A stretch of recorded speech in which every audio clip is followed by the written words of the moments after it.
Tag made, and here comes Dexter Lumis. I was telling the story about Lumis a bit earlier on, Wade. The fact that here's a man who has, throughout his career, gravitated away from normalcy.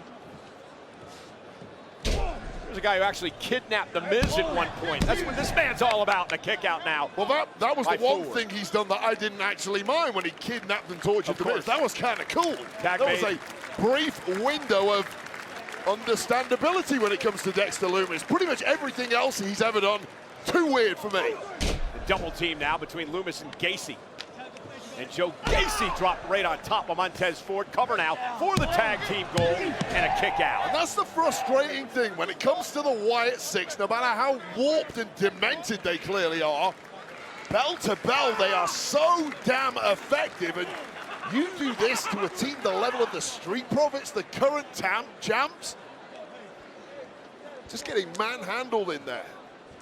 Another tag made to Dexter Lumis, and double team coming from the Wyatt Six. Of course, Uncle Howdy and Bo Dallas and Abby the Witch, Nikki Cross, along with Big Red Eric Rowan, looking on at ringside.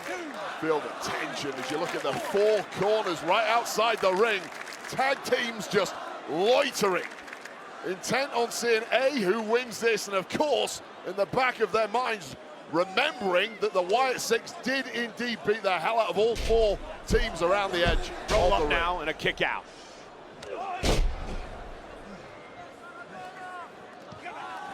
And now Dexter Lumis. Again, tag made by Gacy. Gacy once led a group, you may remember, Wade, or a clan, as a wannabe messiah back in his NXT days.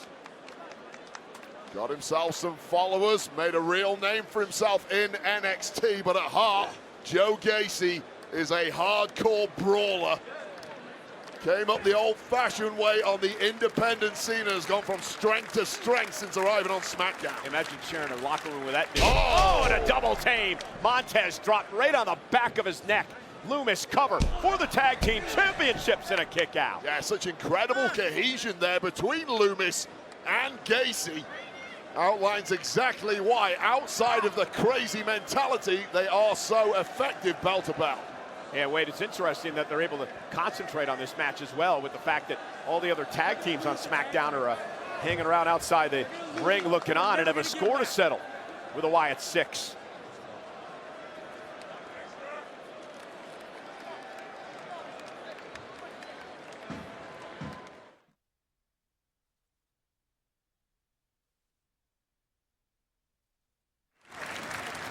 The Wyatt Six of Dexter Lumis and Joe Gacy have been dominating Montez Ford of the Street Profits with the tag titles on the line. Ford looking to rally here.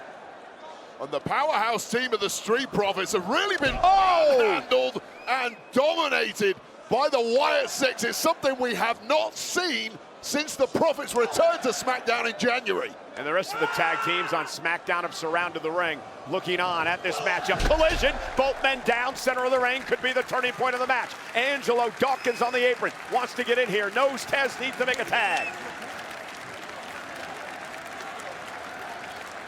That is a fired up Dawkins on the outside, and he's in. And so's Gacy. And Angelo Dawkins taking out Gacy with a couple of clotheslines. Knocks Lumis out to the floor. Dawkins, wow, what agility! And there's that spinning corkscrew elbow by Dawkins, who's fired up. Well, not to Cristiano Ronaldo. Plays right here in Riyadh for El Nasser FC. Glad you knew that. Oh, and a big headbutt by Gacy. Signed a new 2-year contract yesterday. I did see a picture of him on social media celebrating. Oh, and from behind now, Los Garzas gets involved. They rip Lumis out of the ring.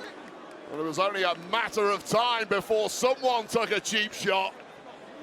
I have to say, the Wyatt Six are certainly owed at least that one. Oh, and Dawkins wiping out everybody. Turning Lumis into a human missile. Lumis back into the ring. Angelo Dawkins now dragged out by DIY. Oh, fight gets underway outside the ring. Give it now up. Los Garzas gets involved. The official has to call.